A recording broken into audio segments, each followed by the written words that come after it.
వాస్తవం. ఓ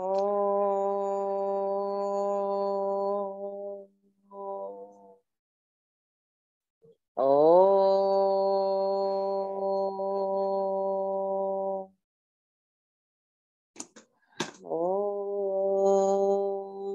గురు బ్రహ్మ గురు విష్ణు గురుదేవో మహేశ్వరః గురు సాక్షాత్ పరం బ్రహ్మ తస్మై శ్రీ గురవే నమః. నమస్కారం మాస్టర్. నమస్కారం మాస్టర్. నమస్కారం మాస్టర్ ఈకే. నమస్కారం మాస్టర్ ఈకే. నమస్కారం మాస్టర్ ఎంఎన్. నమస్కారం మాస్టర్ ఎంఎన్. నమస్కారం మాస్టర్ విపిఎస్. నమస్కారం మాస్టర్ విపిఎస్. నమస్కారం మాస్టర్ సివివి. నమస్కారం మాస్టర్ సివి. నమస్కారం మాస్టర్ సివివి. నమస్కారం మాస్టర్ సివివి. నమస్కారం master CVV to your lotus feet. నమస్కారం master CVV to your lotus feet. Master CVV నమస్కారం to your lotus feet. CVV నమస్కారం to your lotus feet. Master.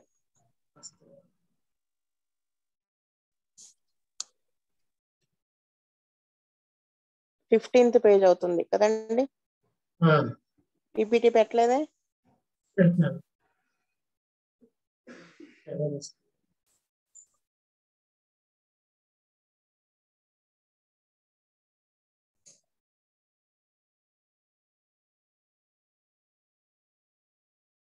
సరే మీరు పెట్టండి, నేను చదివేస్తాను. The translator has correctly used here the word perceive, which is to see into, not merely to look upon with the external eye, but to clearly understand, to apprehend with the mind and understanding. అంటే ఆయన చెప్తున్నారు ఏమని, use చేసిన word perceive అని use చేశారు. Perceive అంటే చూడమని అర్థం కాదు, అంటే సి అని కాకుండా ఆయన పర్సీవ్ అన్నారు. పర్సీవ్ అంటే లోపలికి చూడమని, అంటే పైన కంటితో చూడమని కాదు, కన్నుతో బయట కనిపించేట్టు కన్నుతో చూడమని కాదు. అంటే జాగ్రత్తగా క్లియర్ గా అర్థం చేసుకోవాలి. దేంతో అర్థం చేసుకోవాలి? మైండ్, మనసు, హృదయం, మైండ్ తోను అండర్స్టాండింగ్, ఈ రెండు ఉపయోగించి మనము కేసుని, పేషెంట్ ని అర్థం చేసుకోవాలి. అది పర్సీవింగ్ అంటే అది మీనింగ్ అని చెప్తున్నారు అనమాట. If Hahnemann had said see instead of perceive, it might have been taken to mean seeing with the eye, a tumour to be cut, or by opening the abdomen to see the diseased kidney, or by examination of the urine to see that there is albumin or sugar present, by removing which in some mysterious way the patient would be cured.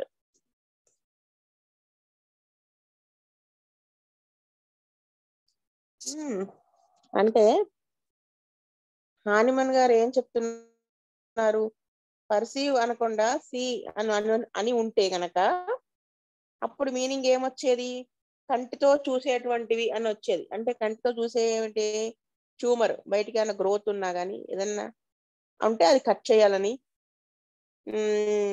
లేదా abdomen open చేయడం అని, లేకపోతే kidney ఏది open చేసి కిడ్నీకి ఏమైనా disease వచ్చిందా అని కానీ, లేకపోతే యూరిన్ ఎగ్జామిన్ చేయడం ద్వారా ఏంటో జబ్బు తెలుసుకోవటం కానీ, ఆల్బుమిన్ పోతుందా, షుగర్ ఉంటుందా యూరిన్ లో అని చూసుకుని దాన్ని రిమూవ్ చేయటం, అలా రిమూవ్ చేయటం, ఇలాంటి చెత్త మార్గంలో పేషెంట్ ని క్యూర్ చేయడం అని మీనింగ్ వచ్చేది. ఏది, సి అనే ఒక వర్డ్ యూజ్ చేస్తుంటే. కానీ ఆయన సి అనే బదులు పర్సీవ్ అని యూజ్ చేశారు. So it is evident by this that Hahnemann did not look upon pathological change or morbid anatomy as that which in disease constitutes the curative indication. అంటే ఈ perceive అనే పదాన్ని హానిమన్ గారు use చేయడం ద్వారా ఏమని మీనింగ్, పెథలాజికల్ గా change అంటే ఫిజికల్ గా వచ్చేటువంటి చేంజెస్ మీద దృష్టి పెట్టకు, అంటే ఆ ఎనాటమీ దాని మీద, అంటే ఎనటామికల్ గా వచ్చిన చేంజ్ లో కానీ పెథలాజికల్ చేంజెస్ లో జబ్బు వలన వచ్చేటువంటి దాన్ని మీద దృష్టి పెట్టద్దు, అలా అది చూసి అది క్యూర్ కి ఇండికేషన్ కాదు అనేది మనం అంటే అది కన్సిడర్ చేయొద్దు అని చెప్తున్నారు అనమాట ఈ పర్సీవ్ అనే పదాన్ని యూజ్ చేయడం ద్వారా. The physician must perceive in the disease that which is to be cured, and the curative indication in each particular case of disease is the totality of symptoms, that is the disease is represented or expressed by the totality of the symptoms, and this totality which is the speech of nature is not itself the essay of the disease, it only represents the disorder of the internal economy. అంటే జబ్బుని doctor వైద్యుడు perceive చేసి ఏది cure చేయాలి, ఏది cure చేయడానికి indicate చేస్తుంది అని ఒక్కొక్క డిసీజ్ అని ప్రతి జబ్బులో కూడా అవి ఆయన తీసుకుని ఆ టోటాలిటీ ఆఫ్ సిమ్టమ్స్ అన్నిటినీ నోట్ చేసుకుని, అంటే ఆ డిసీజ్ ఏదైతే రిప్రజెంట్ చేస్తుందో బయటికి చూపిస్తుందో ఎక్స్ప్రెస్ చేస్తుందో ఆ టోటాలిటీ ఆఫ్ సిమ్టమ్స్ అన్ని తీసుకోవటం, అదొకటే డిసీజ్ కి సంబంధించింది కాదు, ఇట్ ఓన్లీ రిప్రజెంట్స్ ద అదేం ఆ టోటాలిటీ ఆఫ్ సిమ్టమ్స్ ఏమి ఇండికేట్ చేస్తాయి, ఏమి రిప్రజెంట్ చేస్తాయి అంటే లోపల ఉన్న ఎకానమీ దెబ్బతిన్నది, డిజార్డర్లీగా అయిపోయింది అనేది మనకి తెలియజేస్తుంది.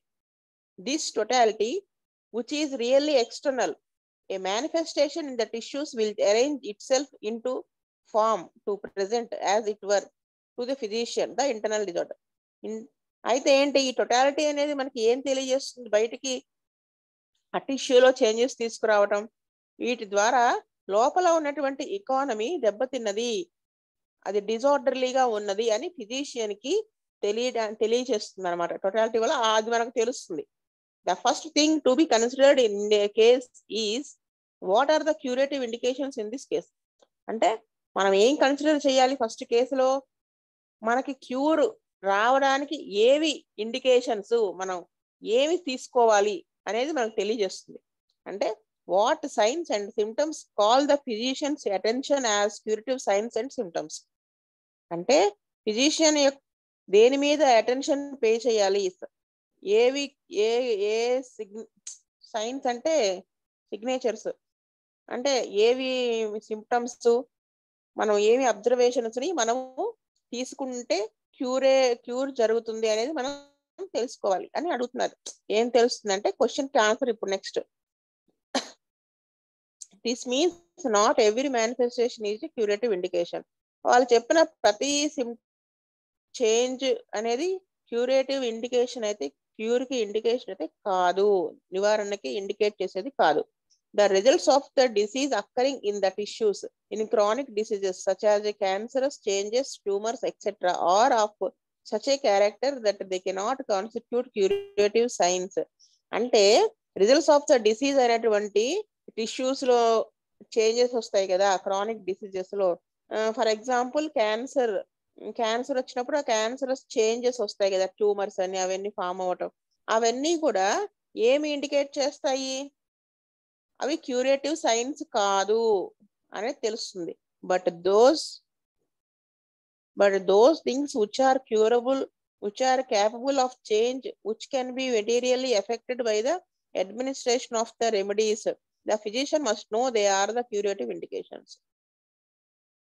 అంటే ఏవి క్యూరబుల్, ఏవి మారాలి అంటే ఏవి మారడానికి క్యాపబిలిటీ ఉన్నది మెడిసిన్స్ వేయడం ద్వారా, ఇవన్నీ కూడా ఫిజిషియన్ కి ఖచ్చితంగా తెలిసి ఉండాలి ఆ క్యూరేటివ్ ఇండికేషన్స్ అనేవి. The physician ought to have a well grounded idea of government and law to which there are no exceptions. He ought to see the cause of the disease action to be from center to circumference, from innermost of the man to his outermost. అంటే physician ఖచ్చితంగా ఆ government and లా ఆ principles ని follow అవటమే, దాని మీద గట్టిగా grip ఉండాలి. దానికి నో ఎక్సెప్షన్ అన్నమాట. అంటే డిసీజ్ యాక్షన్ ఎప్పుడు కూడా from the centre to circumference ఉండాలి. మనం మెడిసిన్ వేస్తే ఇన్నర్ అది మనం కన్సిడర్ చేయడం కూడా అలాగే కన్సిడర్ చేయాలి. From innermost of a man to his outermost. If law and government are present, then law directs every act taking place in the human system. మనము గనక ఆ ప్రిన్సిపల్స్ వాటిని ఫాలో అవితే మనకి ఆ ప్రిన్సిపల్సే మనకి గైడ్ చేస్తాయి కేసుని మనిషిలో. అందుకనే మాస్టర్ అంటారు కదా, ఏదో ఉంటుంది నాకు గుర్తు రావట్లేదు కానీ కరెక్ట్ సెంటెన్స్. ఇక్కడ డాక్టర్ ప్రిస్క్రైబ్స్ మెడిసిన్ కాదు, పేషెంట్ ఇండికేట్స్ మెడిసిన్ అనేది ఏదో ఉంటుంది. అది నాకు గుర్తు రావట్లేదు కానీ కరెక్ట్. అంటే పేషెంట్ మనకి తెలియజేస్తాడు ఆ సిమ్టమ్స్ ద్వారా ఈ డ్రగ్ నెక్స్ట్ ఇంకో డ్రగ్ లోకి. అలా మనం కనుక కరెక్ట్ గా లాస్ ని ప్రిన్సిపల్స్ ని కనుక మనం ఫాలో అయితే అవే మనల్ని గైడ్ చేస్తాయి అన్నమాట. Every government is from the centre to circumference. ప్రతి చోట కూడా ఎప్పుడు కూడా సెంటర్ నుంచి సర్కంఫరెన్స్ కే ఉంటుంది గవర్నమెంట్ అనేది. లుక్ ఎట్ ఇట్ పొలిటికల్ గా చూస్తే, whenever the system of central political government is not bowed to, anarchy and loss of confidence prevail. ఇక్కడైతే కనుక సెంట్రల్ పొలిటికల్ గవర్నమెంట్ కనుక సరిగా లేకపోతే ఈ మిగతా చోట్ల కాన్ఫిడెన్స్ అనేది పోతుంది. For example there are also commercial centres. అంటే ఇక్కడ కింద ఎగ్జాంపుల్ చెప్తాను చూడండి. We must recognise London, Paris and New York as centres of commercial government in their different spheres. అయితే లండన్, ప్యారిస్, న్యూయార్క్ ఇలాంటివి ఉన్నాయి కదా, డిఫరెంట్ స్పియర్స్ ఉన్నాయి, కమర్షియల్ స్పియర్స్ ఉన్నాయి కదా.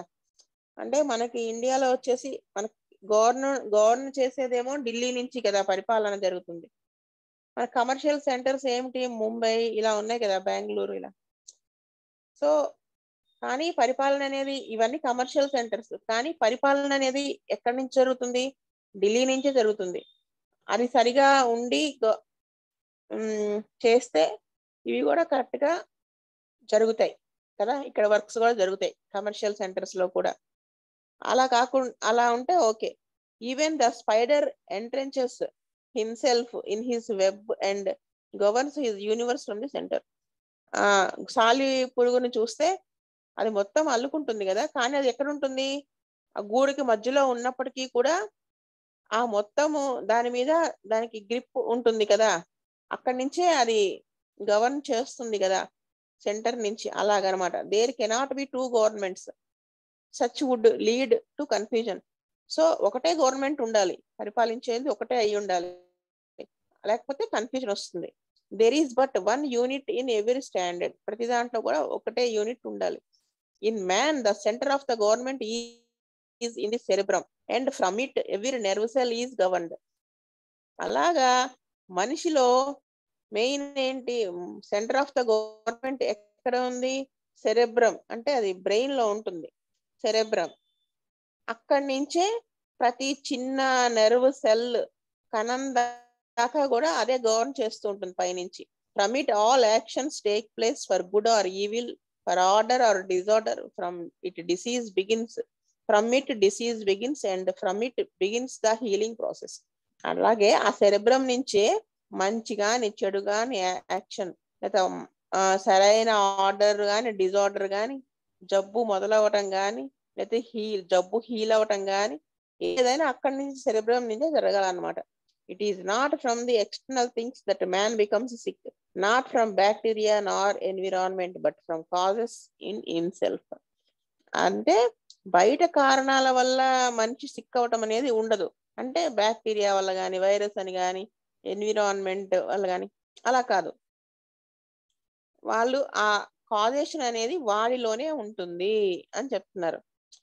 If the homoeopathy doesn't see this, he cannot have a true perception of disease.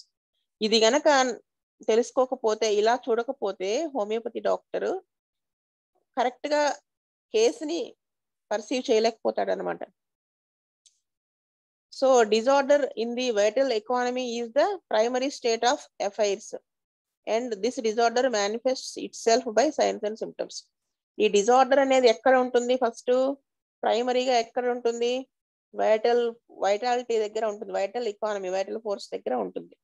అక్కడి నుంచి తన డిజార్డర్ ని బయటికి సిమ్టమ్స్, ఇండికేషన్స్ రూపంలో బయటికి మేనిఫెస్ట్ చేస్తుంది అనమాట. సో ఇవాళ ఇక్కడికి ఆపుదాము. ఇంకొక మాట చెప్తాను.